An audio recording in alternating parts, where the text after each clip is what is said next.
Alright, we're in? We're in.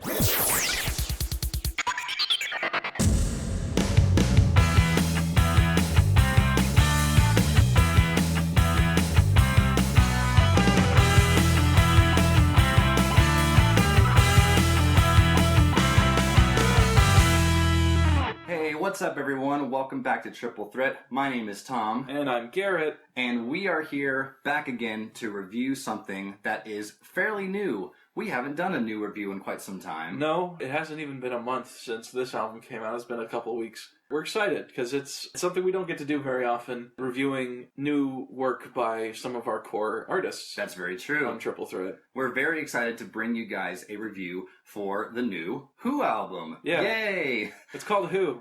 All caps. They've only been around for more than 50 years, and they finally decided to put out an eponymous album. Which is like only a string in how many times they put their name in album titles. Right. Both core albums and compilations, because you can make so many different titles with just the word Who. Who Sell Out, the Who by Numbers, Who's Next, Who Are You, and now Who in all caps. Yeah. I still think it would have been hilarious if they had like a question mark at the end. Yeah. Who, because this is their first album in 13 years. Right. And we were kind of ready for there not to be a new album. Yeah, I thought it was going to be the Be Lucky single in 2015. 14. So it's been 5 years since that. Oh, geez. Okay. That was the first single they had made since 2006's Endless Wire. So they came back for that. That was for their compilation, The Who Hits 50. And then now here they are 5 years later with a brand new album. So we're going to talk about the album. We have had a chance to listen to it and go through it. We have the deluxe version, which if you live in the U.S. is available at Target. I'm not sure where it would be available in other countries. But at Target you get 3 bonus tracks. So there's the 11-track standard album and a 14-track deluxe album, which we have. It's also available on iTunes. And we did something interesting with this album for the very first time. Yeah, for this one, the first time that either of us heard it, we were listening to it together through speakers in my apartment. And we paused between each song to just kind of discuss it briefly, like what we thought about it. Get our immediate reactions. Yeah, that was really cool. For future new releases, I think we're going to want to do that again. Right. I think it was definitely a lot of fun, and it definitely got some opinions right out of the way that we had. And now that we've had time to listen to the album a couple more times to get more definite opinions, and I think some have changed, but even some haven't. There have been some revisions. Some. We're definitely going to talk about that. Becca's not with us, but when I listened to the album to review for this show, I listened to it also with a friend of mine. She will remain nameless in case she doesn't want her name out there, but she knows who she is. Mm-hmm. And it was kind of the same thing. I got to get her immediate reactions, and I got to get my reaction after hearing it a couple of times and kind of see if there were similarities or if there were differences. So we'll chime in with our third party who was nice enough to give her comments. Yeah.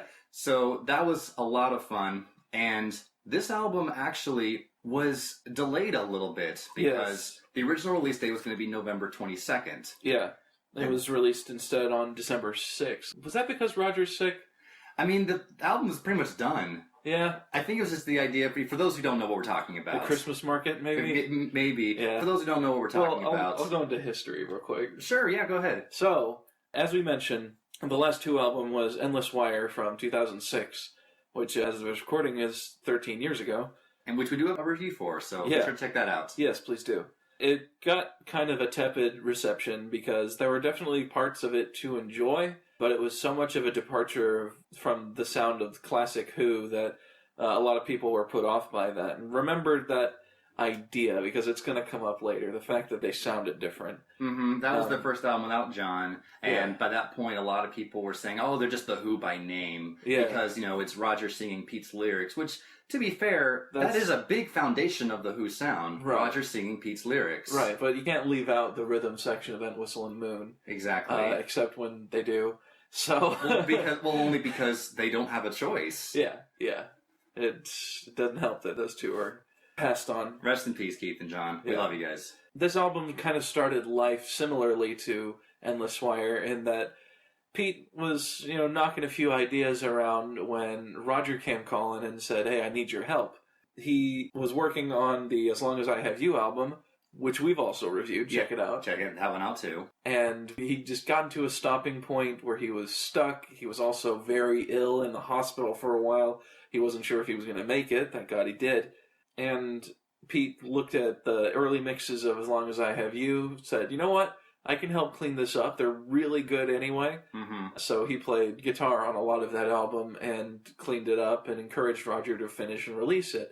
And through that work was inspired to take the summer of 2018 to just go into a retreat for a couple months and just write a bunch of songs. He wrote, I think he said 15 to 20 songs and pared down to what we got on the album here. When he gave these demos to Roger to preview, he kind of got radio silence for a bit. And then Roger said, well, I don't know if I can sing this. He wasn't feeling very self-confident. Mm-hmm. Because, like I said, he'd been ill for a while, and he wasn't even sure if he wanted to release his solo album. And Pete just kind of soldiered on and said, just friggin' go. Just do it. We're gonna do it.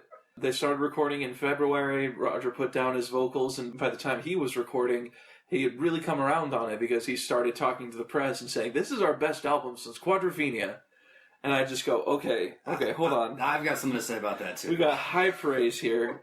Like, you're immediately setting the bar really high, and anything less might be considered a disappointment by a lot of people. I mean, let's look at the math here. How many core albums are between Quadrophenia and this? That would be 5. Okay. Who by Numbers, Who Are You, Face Dances, It's Hard, which Roger puts down anyway, yeah. and Endless Wire. So I personally always have a problem with anyone. The artists, critics, fans always say, oh, best thing since this. Because I'm like, well, hold on. Can we please acknowledge something that happened in the middle? Like, sure, maybe it wasn't that great. Yeah. But let's not be quick to dismiss it and say, oh, we'll stop after Quadrophenia and then go straight to Who 2019. Yeah. To me, I'm like, don't do that. Yeah, I agree. So I would have a problem with anyone who says that. Yeah, especially if it's a longer gap. When people say, oh, Egypt Station, best album since Band on the Run. That's 40 years! Right. That's a different artist. I totally see where you're coming from with this album because I really like a lot of the stuff that came after Quadrophenia that The Who did. I think Who by Numbers is one of my favorite Who albums. Who Are You is also great. Face Dances is fine. It's hard. It's hard. And Endless Wire... Okay, yes, I have big nostalgia goggles for Endless Wire, but I think it is actually a pretty good album. Let's talk about this one, though. Sure. Pete said in the press releases for this that it has dark ballads, heavy rock stuff, experimental electronica, sampled stuff, and Who-ish tunes with a guitar that goes yang-a-dang. Which is also his Instagram name. Yeah. I can attest that pretty much all of this is on here. Who-ish tunes. Yeah. I don't know why, that just makes me laugh. Essentially saying it is the Who, but it's also not. It's Who-ish. It's a Who-ish. Like, alright. Well, whatever you say, Pete. Yeah. We did mention As Long As I Have You, which was the solo album prior to this one. Yeah. And it was heavily marketed as Roger and Pete, even though Roger's name is stamped on it. Yeah. On the CD, they had a Who sticker that had the Target emblem, the Who's Target, not the Target store. Yeah. And it was the RAF roundel. Yeah, and it said Pete Townsend and Roger Daltrey. So that was almost the precursor to this in a way. Yeah. Because Pete plays on most of the album. He doesn't write anything, but if you know Pete's guitar playing, you can pick it up and be like, oh yeah, that's definitely him. Yeah. We talked about that in our review as well. I feel like that was the precursor to Who 2019 because, as you mentioned, he was sick, not even sure he was going to finish it. And I think it was that looming idea of, if we want to make actual Who music together, time's kind of running out. Yeah. And in that respect, all props to them. I'll take a new Who album any day. Yeah, sure. And for years, and I mean years, there were rumors of, Pete presented songs to me today. Or the Who are in the studio, and then we never heard anything. I was so sick and tired. It's like when they actually said they're making a new album, my honest first reaction was, are they really? And my second reaction when there was proof was like, oh, finally. Yeah. Yeah, especially like in 2010 or so, when there were rumors going around of an album called Floss that Pete was talking about. Not even rumors, like he was talking about making an album called Floss. Wasn't that more like a mini opera or a rock opera? Well, it sort of turned into that, and also his novel, which has a character in it named Floss. I'm like, oh, so that's where this came from. Yeah. And I think that it's his novel, The Age of Anxiety, which is really good, by the way. You should listen to it or read it. It is thematically connected to this album in a couple of songs, but loose enough that you can get by without it if you really don't care. It's interesting. Before we actually talk about the songs, I want to talk about the cover first. Okay. Let's talk about what's on the outside before we get on the inside. Yeah. So the outside cover, very face dances. I think that kind of goes without saying. Yeah. It's Peter Blake again. Yeah, all the different squares. I mean, heck, there's even a square at the very bottom right corner that has one of the little tubes of paint. Yeah. And that even has face dances on the bottle, if you read it carefully. That's the cassette cover for the Face Dances album. And you see all sorts of things. You see flags, a detour sign, which is a song on the album. You see Muhammad Ali. You see the famous poster of This Guitar Has 10 Seconds to Live. You see a young Roger in there. You see Chuck Berry. Pinball machine, Chuck Berry. Lots of pop imagery that sort of harkens back to like 66 and so. Mm-hmm. With the giant WHO smack dab in the middle. Yeah. Almost kind of, in my opinion, saying, what does this cover represent with all these various images? It's supposed to represent The Who. It's The Who, yeah, exactly. What else would you have titled it? It's just a bit odd because they've never had an eponymous album, just their name. I still think it would have been clever to have put a question mark only because they haven't made an album in 13 years. And, people have made Who jokes for a long time. I think back to the clip when they're on the Smothers Brothers. Right. And one of them is introducing them, and he's making the inevitable joke of, I want to introduce you to the members of The Who because you say that The Who and everyone says Who. You can make so many jokes about that. Yeah. I do kind of like the cover. Very face dances-ish, but there's nothing wrong with it. And if there's anything wrong with it, it's that the deluxe edition has less cover. Yeah, that's so strange. It's so dumb. It only has 6 of the panels and then the title in the middle, and then when you go get the album artwork on the internet on iTunes, it's even bigger. Yeah, there's like 3 times as many squares. It's a little off-putting, to be honest.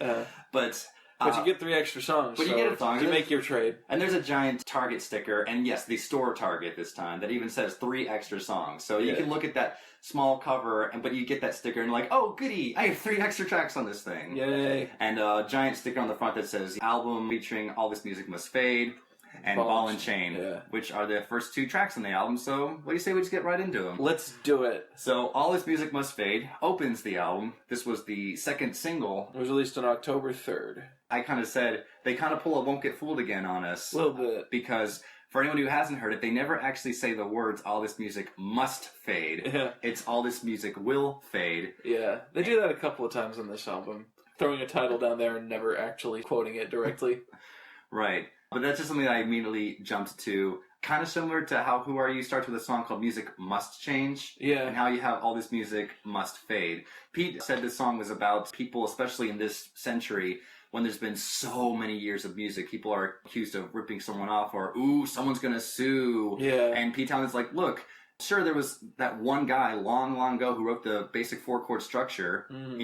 He's not gonna sue anybody because what's yours is yours and what's mine is mine. And that's how the track starts. Yeah. Yeah, I really like this one. I think it sounds the most like classic Who. It's got a lot of the Won't Get Fooled Again energy. Great musicality throughout, of course. Roger's voice sounds fantastic. Yeah, I really like this one, That too. really can't be understated, because, wow, he sounds great the entire album, cover to cover. I really like how the music drops out for a second when he rips into the chorus every single time. Yeah. It's so awesome. Yeah, that's one of my favorite devices that's used a couple of times on this album. Mm-hmm. And I feel like there are a couple of messages in this song. The one you mentioned about, don't bug us about legality of who's writing what music, because we should be focusing on what's more important. It's the fact that music is awesome. Mm-hmm. And also, they're saying that we're doing what we do best, and we don't really care if you think we've lost our touch. They're saying that we don't care if we're relevant. We're just doing the things that make us happy and making the music that we need to make. Even from the opening lyric, I don't care, I know you're going to hate this song. Right. Essentially saying that even if you do or don't like it, all this music will fade as they sing it. Yeah. If you don't like it, just wait 3 minutes and the song will be over. And if you do like it, then feel free to join us for the next 3 minutes. Right. I mentioned Roger's voice is great, especially on this one. But this also, I think, has a good highlight from Pete, because in the, I think, second and third chorus, where he sort of echoes Roger throughout, he just does it with this great, I don't know, sass or attitude. Yeah, I guess I can kind of see that. Yeah, it's pretty, I guess, bluesy in a way. I really like it. They do have a nice calm response on the chorus. All this music will fade. All this music will fade. Just like the edge of a blade. And I'm going to kind of talk about that in a second because I'm liking a lot of the song, but the chorus is a little weak in my opinion. Because you just have, you have those two lines that repeat over and over again. Yeah. It's just something that once you notice it, like me, you kind of can't unnotice it and you wish there was maybe a little more in the chorus, maybe like 2 extra lines. Sure. Because it's just 2 lines repeated over and over, and that's just something that I noticed. But like I said, when they rip into the chorus, it's so awesome. But the chorus, it doesn't last very long anyway. Yeah. It could be a little stronger in my opinion. Right. There's some understated sort of strings throughout, mostly like leading up into the chorus, but I think during the bridge as well. It's a nice little something different that doesn't really pop up in much Who music. It's a nice change of pace, I think. Well, when you and I were listening to this album for the first time, you were making quite a few comparisons to the album Who Are You? Yeah, that's all over this one. Which features orchestration. We'll probably mention that as we go through the tracks. Right. Similarities between that album and this one, because on that album, Pete was really experimenting, getting into keyboard sounds and orchestral sounds. Right. And they definitely experiment with that too, and even bring in some new players. Ben Montench is the keyboard player and organ player on this song, and a couple others. For those who don't know, Ben Montench is the keyboardist for Tom Petty and the Heartbreakers. Oh, cool. Great player. Super sweet guy. I've seen him in interviews. He's just so down to earth. He loves music. And this song celebrates music, but isn't afraid to say, look, if you don't like it, we're not going to say you're wrong for not liking it. Yeah. I like both sides of that coin. And as they say in the repeated refrain, what's yours is yours and what's mine is mine. And then what's mine is yours and what's yours is mine. What's mine is mine. Who gives a That's how the song ends. First time I heard that, I was just cracking up, and I still kind of crack up. Yeah. When I played this song for our friend, she also cracked up when it hit that part at the end. Oh yeah. And she said, "Yeah, that kind of sells the fact of who cares? You know, if you like this song, great. If you don't like it, then that's fine. All right, as well. skip it. Go move on with your life. Go move on. It's just great, and Pete, he's just so pro that idea. Yeah, but he's definitely in super grumpy old man mode for a lot of this album, and I love it. And even Old Man Roger pops up a few times, which we mentioned in our As Long as I Have You review. That's right. And I'm even going to mention it here as well. But what's not pro about this song is that Roger vetoed a rap section in the middle of it. That's right. That's right. Crazy. So yeah, Pete is really interested in all kinds of music. I've seen in interviews he talks about a lot of artists he's interested in. I'm like, really? You are? Yeah. He likes a lot of rap and hip hop and modern pop. And I just kind of go, okay, sure. He is a musician, and he is a musician's musician. Mm-hmm. He will listen to anything and everything and have some kind of opinion on it. A lot of it good. Mm-hmm. So to hear him say that he considered putting rap on this album, I don't think it's surprising, but I'm so glad it's not here. And Roger was wise to veto it. I agree. I think his immediate reaction was, I think it's fun when other people do it, but if I do it, it'll be laughable. So he's like, I'm not going to do it. Pete, you want to do it? Go for it. And Pete was like, no. I asked you because I didn't want to. Exactly. It makes me think of Wish You Were Here with Stefan Grappelli. What if it is recorded and then they release it later on down the line and we'll all go, yeah, it doesn't fit. Yeah. Yeah. It's so laughable to even think about that, but at the same time, you're right. Not quite surprising because Pete probably wanted in there and Roger's wise to say, we're not good enough for that. As they say, Magic Bus, no.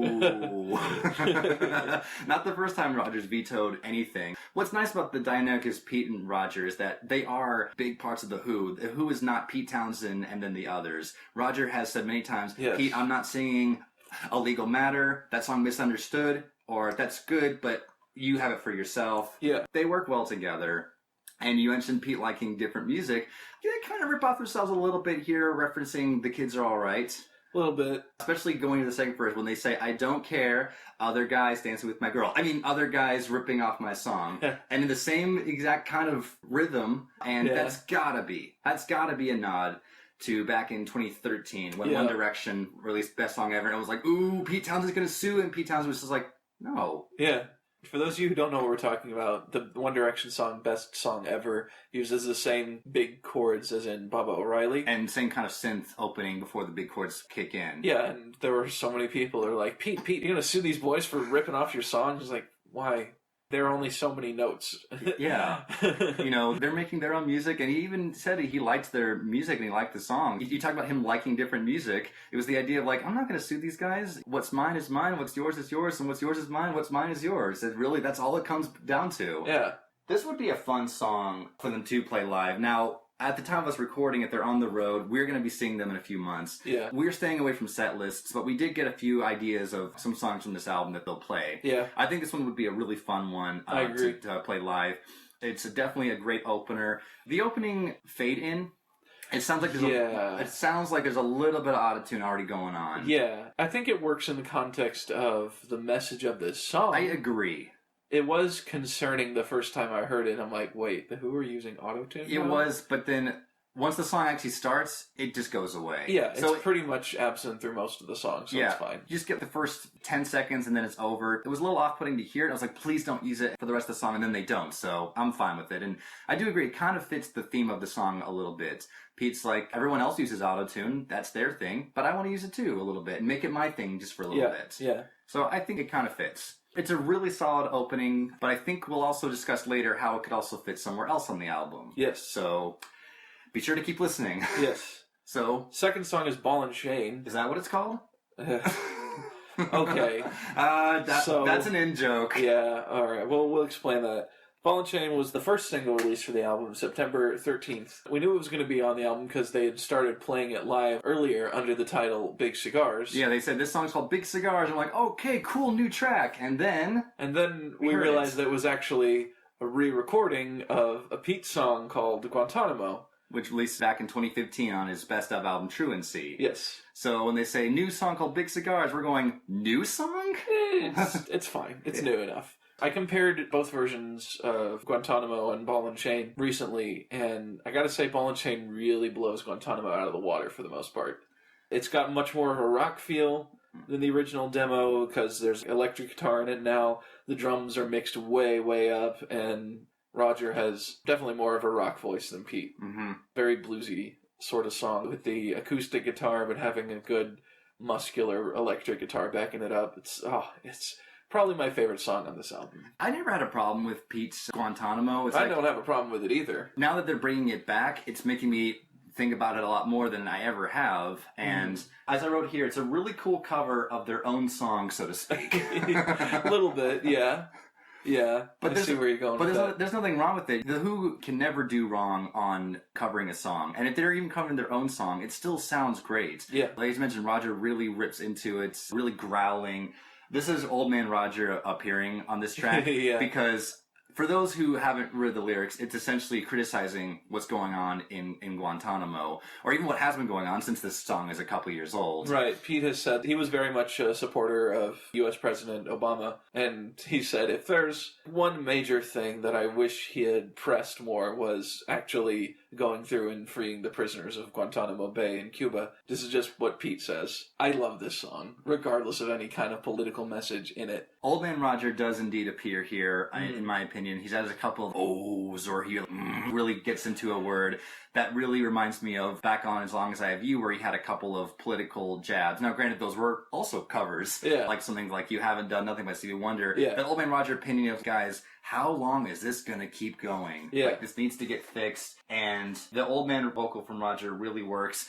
I'm going to address this now, and we all should address it. Roger is getting old. Yes. There is no denying that. His voice is changing. He almost didn't even have a voice this past year. So there'll be a few times when you'll get that old man voice. But for me, on a track like this, it works. It works. It works. It works really well. There's really great piano playing that leads into this, kind of similar to how the opening starts, because when I went back and listened to Guantanamo, Pete Townshend's track, I was like, oh yeah, the piano opening's there. Townshend's song's got a few backwards guitars on it. Yeah, and it's a lot more synthy because he's playing all the instruments himself. Because that's what he does. Yeah. This is The Who playing. Yeah, it's more live sounding, for sure. Mm-hmm. And honestly, why couldn't they just keep the title of Guantanamo? Because they definitely say Guantanamo a lot more than the words ball and chain. Yeah. Ball and chain really appears in the first verse. I mean, even Big Cigars, they say those words a lot more than ball and chain. And also, this is the second song that Pete Townsend plays on that's called Ball and Chain. There's an Elton John song from years ago that he plays on. So, a little confusing there. Just keep the title. Yeah.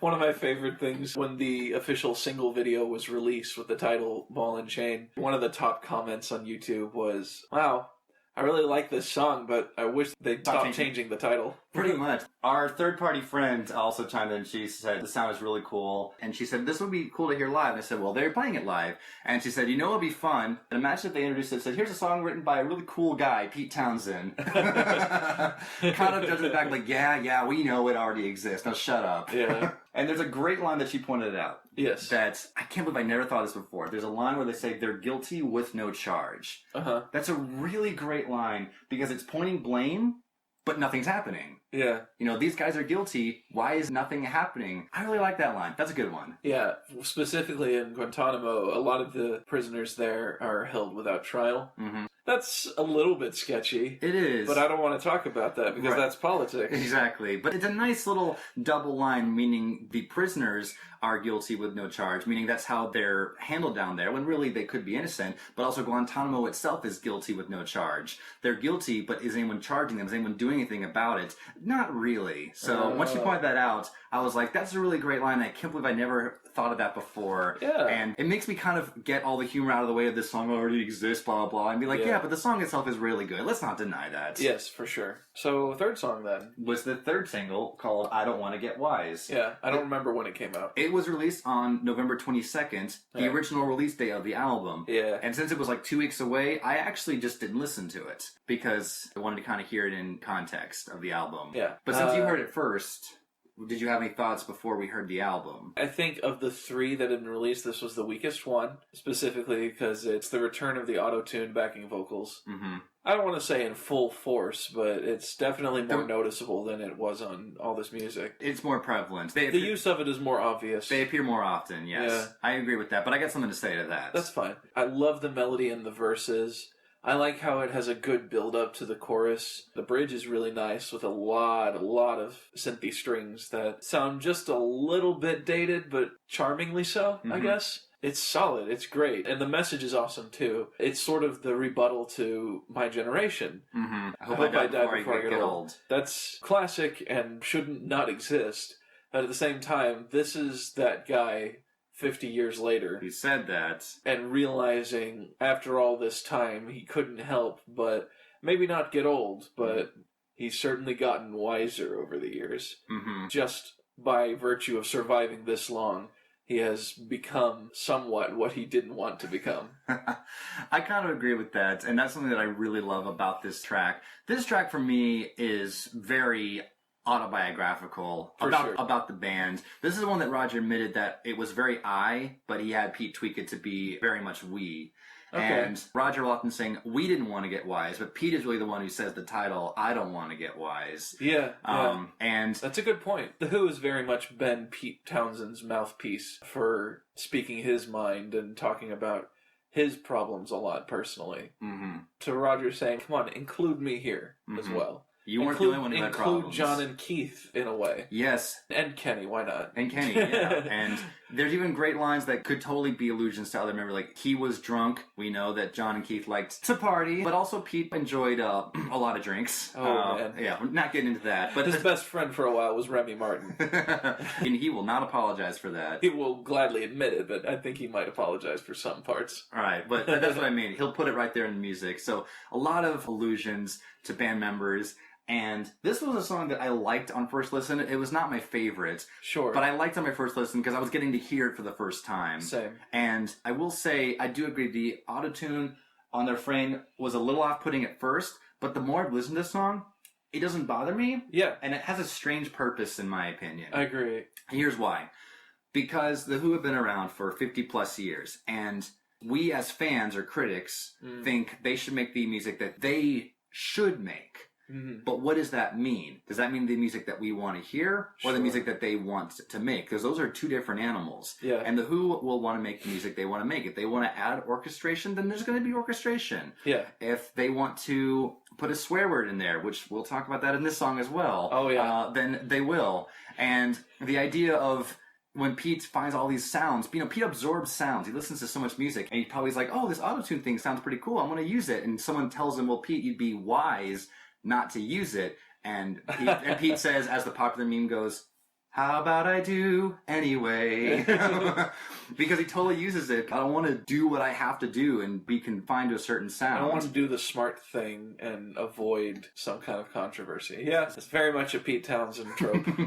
So that's why the autotune has a strange purpose. I mean, it doesn't last very long, so it doesn't really bother me that much. Yeah. But the first time I heard it, it was a little off-putting, but the more I've heard it, the more I'm like, there's something there to that autotune. Yeah. It's not just there to be distracting or to cover up Pete's vocals, because Pete's vocals are fine. There's nothing wrong with his vocals, but it's got that strange purpose, in my opinion anyway, and it works. Yeah, I agree. Solid song, and really quickly I want to touch on that, as I mentioned, Roger curses. Oh, yes. He says all the shit that we did, and he really prolongs that word. Oh, yeah. All the shit that we did. Packing 50 years of shit into that one word. And we talked about this before, Roger does not swear in songs. There are only a handful of times he does. You can look at something like Who Are You? Or Dr. Jimmy, or Real Good Looking Boy. So it's like that's about it. When that's about it, now this is the fourth one. So when Roger swears, he f***ing means it. Oh, yeah. And he's saying, all the shit that we did bought us money, I guess. Meaning, when we were young in our 20s, we shouldn't have gotten famous because we were rowdy boys, but yet we got famous. As he famously said, what the f*** happened? Yeah. As he says in the Amazing Journey documentary. Yeah, that's definitely a theme of this, looking back at how they were in the 60s as snotty young kids. Mm-hmm. There was an interview recently where someone asked Pete, what would you say to yourself if you could go back and talk to your teenage self? And he's like, God, I would hate that guy. I would probably think he was a snotty young kid. And they even say the word snotty young kids. Yeah. They say, and those snotty young kids were a stand-in success. Essentially saying, like, we shouldn't have been famous. Other bands had more musical talent than we did. We were just kids, but yet somehow we got famous. They had the greatest rock drummer and greatest bass guitarist of all time in their band. I think they had some talent. Right, but let me put it this way. When he says snotty young kids, when every band starts out, they admit they don't know what they're doing. Oh, yeah. So when they started out, their first record, I Can't Explain, as The Who, becomes a hit, it's like, wait, what the f***? Yeah. Like, we just put that down, and all of a sudden we got famous. At that point, they were idolizing other bands. Yeah. Those bands should have been famous, not us, but yet we were. Yeah. At the end of the song, there's a really nice back and forth where Pete's still saying, I don't want to get wise, but Roger's rebuttaling by saying, no, we got wise. Yeah. Essentially saying, there's this conflict there. Conflict, and that realization of, geez, I know we said we hope we die before we get old, but geez, we did get old, didn't we? Yeah. Yeah. And I really like that, and I really like how Roger seems to even mature as the song continues. Yeah. In the first verse, he sings all the shit that we did, bought us money, I guess. And then the second chorus, he sings, and the crap that we did, kind of toning it down, getting wiser. Yeah. And then he says, bought us money, God bless. Like, how else were we going to make money? Yeah. He gets wise as the song progresses. That's true. And then by the end, he sings, we got wise, we got wise. That's true. I never thought of it like that, but that's 100% what's happening. I'm really reading into this song, as you can see, because like the more I hear it, it kind of reveals more layers, and that's good songwriting. Yes. And Pete Townsend, if nothing else, is a good-ass songwriter. Great songwriter. So now this has kind of become one of my favorites, and it was definitely a like on my first listen. Now I've liked it even more. Our friend chimed in. She really liked this one too. She said the only thing that was a bit off-putting, she said there's half of a chorus. You just get to, I don't want to get wise, life teaches us well, and then you move on. Yeah, there's one thing that this album in general is kind of lacking, is choruses that stay with you. Yeah. If anything, I kind of remember the pre-chorus of this song more than the actual chorus. Yeah. You mean when the strings kick in? Yeah, a little bit. Yeah. But in a weird way, again, I might be reading into this, it kind of works. Don't dwell too much on the past. Life teaches us well. Let's just move on. So, this song has layers, and I really like it. Yeah. So song 4 is Detour. Yes. Detour is a jam and a half, man. This was hands down my first favorite on first listen for tracks I had not heard. Right. When we heard this together, we were closing our eyes, trying to listen to it, and I was just moving in my seat. It's got the man, the myth. I don't know about legend yet because, he's still alive. Pino Palladino on the bass. I would call him a legend. He's been around for 30 plus years. That's true. Playing with great people. I mean, greatest living bass session musician who everyone wants to play with. I mean, yeah, he's so much so that he can't tour with the Who anymore. Exactly. He's part of the John Mayer trio, and he's right. He's definitely the oldest member, because John's like, I don't care if you're all that old, dude. You're awesome, and he is awesome. Pino's a badass. He's so great, and he's just funking it up all over this track. Yeah, this one feels in multiple ways like a throwback song. From the sound of it, kind of agree with that. It's kind of got a semi-Bo Diddley beat, but it's got that sort of novelty spare sound of an early Motown or R&B sort of song. To quote the Who, this is maximum R&B. Yeah, for sure. They really amp it up. When we first heard it, I said it's kind of a reverse Bo Diddley beat in a way, because a Bo Diddley beat is you count to 6 and you really emphasize the 6. 1, 2, 3, 4, 5, 6. 1, 2, 3, 4, 5, 6. They only put the emphasis on the 6. It's kind of mostly on 1, 2, 3, 4, 5, 6. 1, 2, 3. Yeah. It's a really nice play on the Bo Diddley beat. They've used the Bo Diddley beat famously in a song like Magic Bus. Right. And I totally agree with the whole Motown vibe of this one. It's definitely the highest energy. This is hands down maximum R&B. And this was on first listen all the way through the album. I was like, this is hands down my favorite track. I don't know if it still is, only because there's certain songs that I've grown to like a lot, like the aforementioned I Don't Want to Get Wise. But this is still one of my favorites, and I always want to move when I hear it. The energy never stops, or even when it dies down for a second, they just pick it right back up. For sure. I really like this one as well. Of course, the vocals all over it are so good, especially the backing vocals from Pete, where he sort of has this train whistle kind of... The same every time I hear this, it feels kind of like a train. Woo woo! Yeah. Detour! Yeah. It's got those backing vocals, and just the motion of the song just sort of reminds me of a train clacking along tracks. The rolling drums. Yeah. Chugga, chugga, chugga, chugga. Right.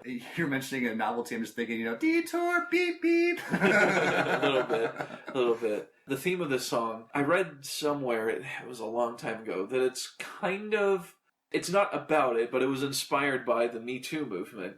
People felt they weren't being treated fairly. We'll just leave it at that. Sure. That's a really really generic way. That is a dumbed down way to put it. But the more we talk about it, the dangerous it can be. Right. Just the idea that things need to change as we're all heading toward the same kind of end goal, but there's big obstacles in the way, and it's really easy to just take a quick curve to avoid any kind of disaster that could happen. Right. People get so caught up on something's in the way, things just stop, and we don't move on. Yeah. And we need a detour, or let's take a detour. This is one that I immediately latched onto the lyrics first time we heard it, and I really like the idea. The world does need to change. We're not going to deny that. It's time for a change. He sings it. We can't explain how we got here or what happened, but we need a detour. It's kind of a play on the words, we need to change the world. Well, yeah, but let's get there. It's easy to say, let's change the world. Let's take a detour because we'll get to where we're going. Right. I do like how it's sort of just the idea of taking a slightly different path toward the same end goal. We're all heading toward the same goal of a better tomorrow. It's just the way that we get there is what's up for debate. And it doesn't have to be the world in a world sense. No. It could be anything in personal lives. It could be personal, it could be local, it could be national or worldwide or at any level. Philosophical, I don't know. They even slap a detour sign right on the cover. Yeah. And people are thinking, is this a throwback song to the fact they were called the Detours before they were the Who? And yes, but it's more than that. It's more than that. Yeah. They definitely could not have avoided that. Right. I mean, that's what their name was before they became the Who. Yeah. They're embracing it. And this is a song that kind of makes me wish that John were still alive. Oh, my God. He would destroy this song. To be fair, I wish John were alive, period. This song doesn't have to remind me of that. But the thing is, this can go either way. John would love it, or would this be another Magic Bus thing? He just plays the same note for 8 minutes. No, man. He would make sure that he never got saddled with a Magic Bus scenario. Yeah, no, that was my exact reaction. He'd be like, okay, not doing Magic Bus again. We're not doing Magic Bus so much as the real me, Pete, okay? You know what I'm saying? If John were still alive, this would definitely be a bass highlight. This would probably be a little bit of a 5:15 thing where they just drop this song. Pretty much. They could jam on it for 12 minutes, and then in the middle of that 12 minutes, John just takes over. Yeah. Whether as a complete solo, like 5:15, or the band just drops out for a little bit, but they still keep playing, and it becomes more of a bass spotlight. God, I wish John were still alive, and this song really reminds me, as if I need reminding, that I wish John were still alive. Yeah. Because he would have had a field day with this one, and he would have actually been like, not doing Magic Bus again, okay? I did that for years. I'm done. Yeah, for sure. Because for those who don't know what we're talking about, he often said he fell asleep while playing Magic Bus. It was just doop, doop, doop, doop, doop, doop. One note repeatedly. Honestly, John's so good at bass player, he could actually fall asleep and play that. So, Detour, hands down, great one. highest energy on the album. It's up there with the first 2 tracks, I'd say, as far as quality. So then there's Beads on One String. When you go after Detour... Yeah. You go to Beats on One String, evidently. Yeah, because, okay, I don't dislike this song, despite what my tone of voice is saying. This was one just, on first listen. We just both looked at each other and went, okay. That was a thing that happened. It starts with this very much, like, lots of synth. My first thing I said, who invited Phil Collins? Pretty much, yeah. And I love Phil Collins. I saw that dude live. It was amazing. And Phil and Pete have played together. Yeah. It was totally unexpected because it was very late 80s sort of synth lead part. Yeah. It's a slower sort of ballady song. Mm-hmm. It's a very good song. It's sweet and I really enjoy it. I love the message of we couldn't be apart from each other because we're just inextricably linked. Mm-hmm. It's just, I never expected The Who to sound like Genesis In Too Deep. Yes, thank you. That sort of thing. That was the comparison we made after we heard it for the first time because I love Genesis too, but In Too Deep is like, who put a Phil Collins solo track on a Genesis record? Sure. And Beads on One String, it's a nice ballad, but it almost sounds like, not necessarily a solo track, but a track that Pete wrote and should have given to someone else. It almost sounds, in my opinion, like a giveaway. And honestly, this song is kind of forgettable. Even though the message is really nice, it's sweet, but it's like, The Who doesn't do that. Again, that's a really tricky thing to say The Who doesn't do that. Yeah, because The Who've done so much and had such a wide variety of sounds. Mm-hmm. In the Amazing Journey documentary, there's one interview person, I forget who says, there is nothing standard or rote about a Who song. So it's really hard to figure out what makes a Who song as well. But the other side of that coin, because a Who song could be so many things, you can't really say what is and what isn't. Mm-hmm. When you feel something that isn't, it's hard to ignore. You know what I mean? A little bit. I still think this works as a Who song, but it is definitely riding the line. It rides the line. That's a really good way to put it. It leans slightly towards it's not The Who. For me personally. Sure. But it is The Who in name. Roger sings it. Pete wrote it. It's the band playing it. But it rides that line of, is this really a Who song? It sounds like a song that Pete could have given away and someone else could have done a really good job on it. Yeah. This song is honestly kind of forgettable. It's a nice ballad, but again, it's nice. There's nothing wrong with coming together. I like a ballad of coming together. And I do like that vocal play between Pete and Roger. They say, don't you never say never, don't you never say never. Those guys, they're making a really good ballad together. Yeah, I also love the chorus. We can't go on forever. Mm-hmm. And just how it sort of swells up to Beads on One String, the title line. Those are really good moments when they come up. Mm-hmm. But even the Beads on One String feels a little bit forced. Then again, I'm not really big on this song. It is what it is. But the Beads on One String is a little bit forced. Yeah, it's just hard to say. Yeah. And you did mention the synth orchestration on this song. It's a little heavier than it should be. A little bit, a little syrupy in a way. Mm-hmm. And maybe that's why I'm not really that big on it. I think if it were mixed with the guitars on the song were a little more prevalent, and the keyboardy synths were toned down some, it would benefit the song. I think so. And I do remember after we heard this was definitely one of the ones where you pointed to the Who Are You album. Yes. Especially with the use of orchestration, even if it's real or synthesized. Yeah. And that's mostly during the bridge. The melody reminds me a lot of stuff like Love Is Coming Down or Guitar and Pen, that sort of thing. It's nice. It's good. I like it. It's just, I kind of just don't like it any more than I need to. It's like, it's nice. That's what I would say. It doesn't not deserve to be here. Mm-hmm.